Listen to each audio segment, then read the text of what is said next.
بسم اللہ الرحمن الرحیم۔ ناظرین السلام علیکم، میں امید کرتی ہوں کہ آپ سب خیریت سے ہوں گے۔ آج میں آپ کو یہ بتاؤں گی کہ دین اسلام کے مطابق سہاگ رات کس طرح منائی جائے۔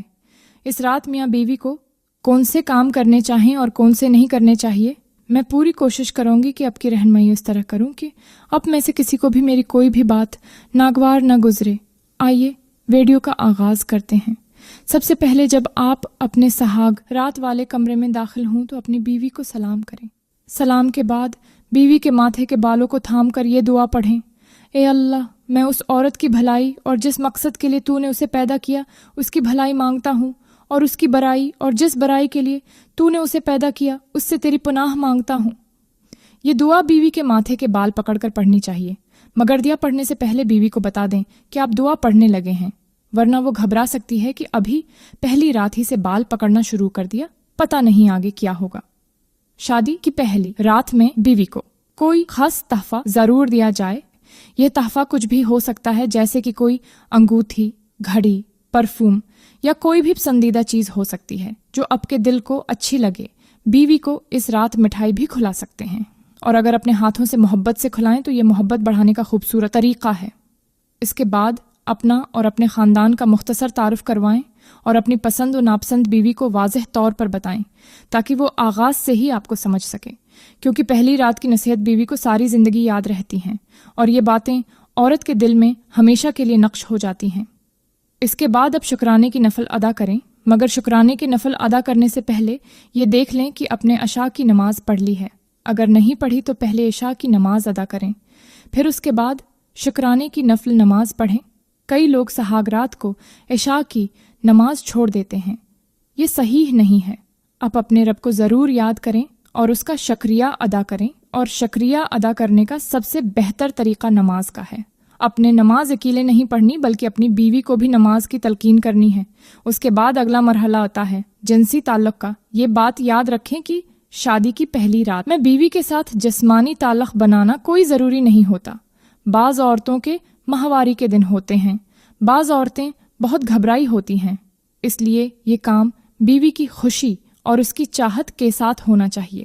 اگر بیوی راضی ہو تو نرمی، محبت اور عزت کے ساتھ تعلق قائم کیا جا سکتا ہے، لیکن زبردستی ہرگز نہیں کرنی چاہیے۔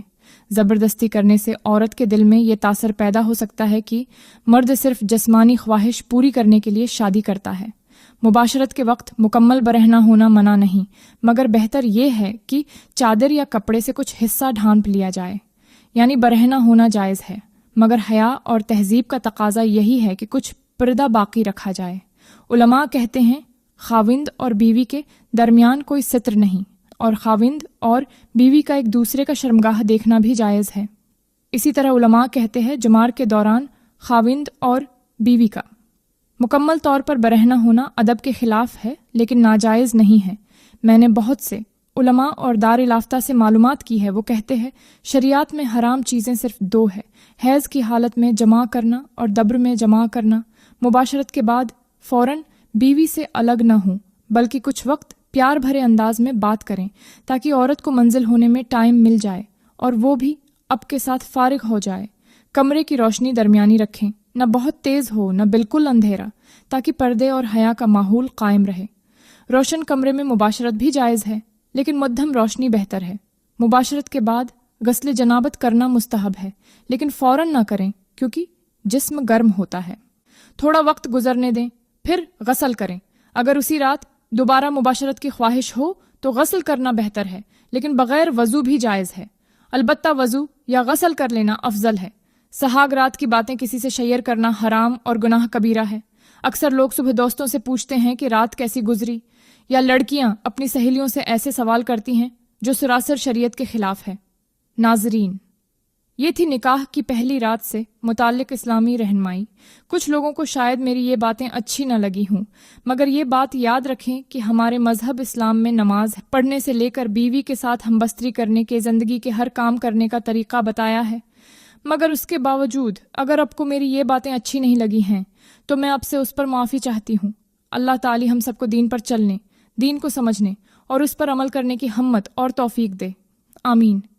اب مجھے اجازت دیں، فی امان اللہ۔